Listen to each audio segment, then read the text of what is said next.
نحمده ونصلي على رسوله الكريم اما بعد فاعوذ بالله من الشيطان الرجيم بسم الله الرحمن الرحيم ما كان محمد ابا احد من رجالكم ولكن رسول الله وخاتم النبيين صدق الله العظيم۔ واجب الاحترام معزز سامعین و ناظرین، جس طریقے سے مسلمان ہونے کے لیے اللہ کریم پر ایمان لانا ضروری ہے، آخرت پر ایمان لانا ضروری ہے، جنت اور جہنم پر ایمان لانا ضروری ہے، اسی طریقے سے نبی کریم صلی اللہ علیہ وسلم پر ایمان لانا ضروری ہے، اسی طریقے سے آپ صلی اللہ علیہ وسلم کو آخری نبی ماننا بھی ضروری ہے۔ صرف اتنا کافی نہیں ہے کہ ہم یہ کہہ دیں کہ آپ صلی اللہ علیہ وسلم اللہ کے رسول ہیں، نہیں جی، آپ صلی اللہ علیہ وسلم اللہ کے رسول ہیں اور آپ صلی اللہ علیہ وسلم اللہ کے آخری رسول ہیں۔ آپ صلی اللہ علیہ وسلم کے بعد کسی نبی یا رسول نے نہیں آنا، یہ بھی ضروری ہے۔ اللہ کریم فرماتے ہیں ما کان محمد ابا احد من رجالکم ولکن رسول اللہ وخاتم النبیین، کہ محمد صلی اللہ علیہ وسلم آخری پیغمبر ہیں، آخری نبی ہیں۔ آپ صلی اللہ علیہ وسلم نے فرمایا انا آخر الانبیاء وانتم آخر الامم، کہ میں نبیوں میں سے سب سے آخری نبی ہوں اور آپ امتوں میں سے سب سے آخری امت ہیں۔ آپ صلی اللہ علیہ وسلم نے ایک موقع پر یہ بھی فرمایا کہ ان الرسالۃ والنبوۃ قد انقطعت فلا رسولۃ بعدی ولا نبی، کہ بے شک رسالت اور نبوت مجھ پر ختم ہو چکی ہے، میرے بعد کوئی رسول اور نبی نہیں آئے گا۔ مگر آپ صلی اللہ علیہ وسلم نے اپنی امت کو توجہ بھی دلائی، اپنی امت کو بتایا بھی کہ قیامت بھی اس وقت تک قائم نہیں ہوگی جب تک 30 دجال کذاب اس امت میں نہیں آئیں۔ 30 دجال اور کذاب جو ختم نبوت پر ڈاکہ مارنے کی ناکام کوشش کریں گے، آپ صلی اللہ علیہ وسلم نے فرمایا قیامت سے پہلے آئیں گے۔ 3 تو آپ صلی اللہ علیہ وسلم کے دور میں آ چکے تھے، اسود عنسی، طلیحہ اور مسیلمہ کذاب۔ 2 کو تو آپ صلی اللہ علیہ وسلم کے زمانے میں ہی مسلمانوں نے اپنے مقام پہ پہنچا دیا تھا، اور تیسرا جو تھا مسیلمہ کذاب، حضرت فاروق اعظم رضی اللہ تعالی عنہ نے فوج بھیجی اس کو ختم کرنے کے لیے، اور باقاعدہ جنگ لڑی گئی۔ اس لیے کہا جاتا ہے کہ ایک تو شہید نبوت ہوتا ہے اور ایک شہید ختم نبوت ہے۔ شہید نبوت یعنی جو بدر، احد، آپ صلی اللہ علیہ وسلم کے ساتھ جو جنگوں میں شہید ہوئے، اور ختم نبوت شہید وہ کہ جو حضرت صدیق اکبر نے فوج بھیجی مسیلمہ کذاب کے ساتھ، اس کے ساتھ جنگ لڑی گئی اور اس کو واصل جہنم کیا گیا۔ آپ حیران ہو جائیں گے عزیز بھائیوں اور دوستوں، مسلمانوں بھائیوں، کہ آپ صلی اللہ علیہ وسلم کے ساتھ جو صحابہ جنگوں میں شریک ہوئے اور شہید ہوئے، ٹوٹل صحابہ کی تعداد 260 تک بنتی ہے، مگر جو ختم نبوت کے لیے شہید ہوئے وہ تقریباً 1200 صحابہ ہیں، اور اس میں 70 صحابہ بدری ہیں، یعنی وہ جن کو بدر کے موقع پر جو شریک ہوئے اور اللہ نے ان کو ایک خاص مقام عطا فرمایا۔ اس سے آپ اندازہ لگا سکتے ہیں کہ صحابہ میں عقیدہ ختم نبوت کی اتنی اہمیت کا حامل تھا، اور اس کے ساتھ توہین رسالت یہ بھی ایک حساس مسئلہ ہے۔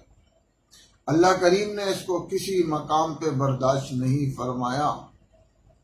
ابو لہب نے توہین کی، اللہ کریم نے قرآن میں نازل فرما دیا تبت یدا ابی لہب وتب، کہ قیامت تک کے لیے ابو لہب تو تباہ و برباد ہو گیا۔ ولید بن مغیرہ نے توہین کی، اللہ کریم نے آیات نازل فرما دی، وَلَا تُطِعْ كُلَّ حَلَّافٍ مَّهِينٍ ہَمَّازٍ مَّشَّاءٍ بِنَمِيمٍ مَّنَّاعٍ لِّلْخَيْرِ مُعْتَدٍ أَثِيمٍ۔ 10 خصلتیں اس کی بیان کی اور کہا کہ آپ کذاب ہو، آپ جھوٹے ہو، آپ ولد الزنا ہو۔ اسی طریقے سے ایک موقع پر مشرکین مکہ نے کہا کہ محمد کا اللہ اس سے ناراض ہو گیا ہے، تو اللہ کریم نے سورہ ضحیٰ نازل فرمائی، وَالضُّحَىٰ وَاللَّيْلِ إِذَا سَجَىٰ مَا وَدَّعَكَ رَبُّكَ وَمَا قَلَىٰ۔ آگے فرمایا وَلَسَوْفَ يُعْطِيكَ رَبُّكَ فَتَرْضَىٰ، کہ اے نبی پاک صلی اللہ علیہ وسلم ہم آپ کو اتنا عطا کریں گے کہ آپ راضی ہو جائیں گے۔ میں اور آپ نماز پڑھتے ہیں، عبادت کرتے ہیں اللہ کی رضا کے لیے، مگر اللہ کریم اپنی رضا کا پروانہ نبی پاک صلی اللہ علیہ وسلم کو عطا فرمانے کے ساتھ ساتھ فرماتے ہیں کہ آپ مجھ سے راضی ہو جاؤ گے۔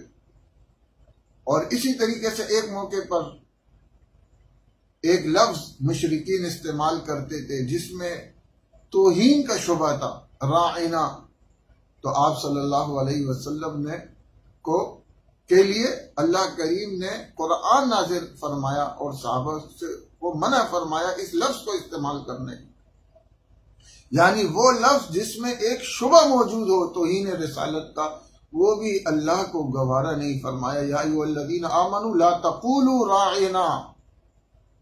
میرے عزیز بھائیوں اور دوستو، اس وقت ہمارے ملک میں خاص طور پر کوشش کی جا رہی ہے کہ 2 قوانین کو ختم کر دیا جائے، یا اس میں ایسی ترامیم لائی جائے کہ وہ کسی کام کے نہ رہے۔ نمبر 1 ختم نبوت کا قانون، اور نمبر 2 توہین رسالت کا قانون۔ اور عالمی برادری اور عالمی ادارے اس میں ملوث ہیں۔ پہلا اعتراض وہ یہ کرتے ہیں کہ یہ انسانی حقوق کی خلاف ورزی ہے، تو میں ان سے یہ کہتا ہوں، کیا توہین کرنا یہ حقوق ہے؟ پوری دنیا میں اگر ایک عام انسان کی توہین کی جائے تو کہا جاتا ہے یہ جرم ہے۔ اگر کسی وردی والے کی توہین کی جائے تو کہا جاتا ہے یہ وردی کی توہین ہے۔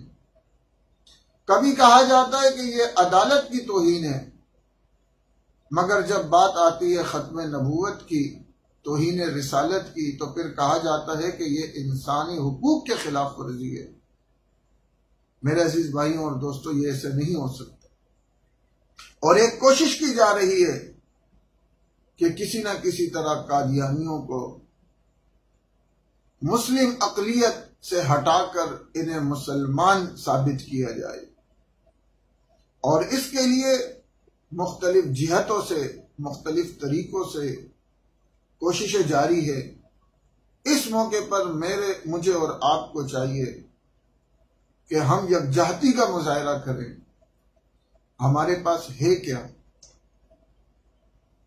ہماری آزادی ہمارے ہاتھوں میں نہیں ہے، ہماری معیشت ہمارے ہاتھوں میں نہیں ہے، ہمارے معاشرت ہمارے ہاتھوں میں نہیں ہے، ہماری سیاست ہمارے ہاتھوں میں نہیں ہے۔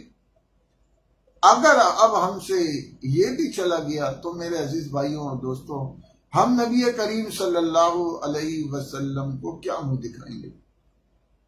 اس موقع پر میں آپ سے یہ بھی کہنا چاہتا ہوں کہ جس طریقے سے ہم پانی اور بجلی کے لیے مظاہرہ کرتے ہیں، جس طریقے سے ہم اپنی سیاسی پارٹیوں میں عہدے کے لیے مظاہرہ کرتے ہیں اور احتجاج ریکارڈ کراتے ہیں اپنے سربراہانوں کے، تو اگر ختم نبوت پر بات آئے اور عقیدہ ختم نبوت پر بات آئے، توہین رسالت پر بات آئے، تو میرا اور آپ کا فرض بنتا ہے کہ ہم کسی بھی سیاسی جماعت سے ہمارا تعلق ہو، ہم اپنے حکمرانوں کو مجبور کریں کہ وہ اس طرف سوچے بھی نہیں۔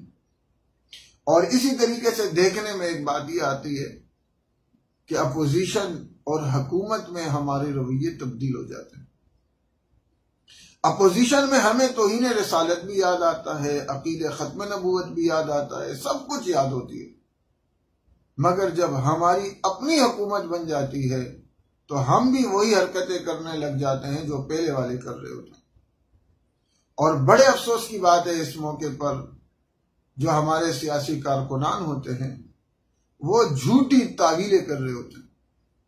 عقیدہ ختم نبوت کے اوپر بات آئی، شروع میں کہا گیا کہ قانون میں ترمیم نہیں کی گئی، ہمارے لوگ، ہماری سیاسی پارٹیاں اور اس جماعت کے ورکر بولنے لگ گئے۔ جب بعد میں پتہ چلا کہ کوشش کی گئی تھی، پھر تعویلیں کرنے لگ گئے۔ اسی طریقے سے بعد میں قادیانیوں کے متعلق بات آئی، ہمارے لوگ سیاسی کارکنان تعویلیں کرنے لگ گئے۔ میرے عزیز بھائیوں اور دوستوں، ہمیں اس سے بالا تر ہو کے سوچنا چاہیے۔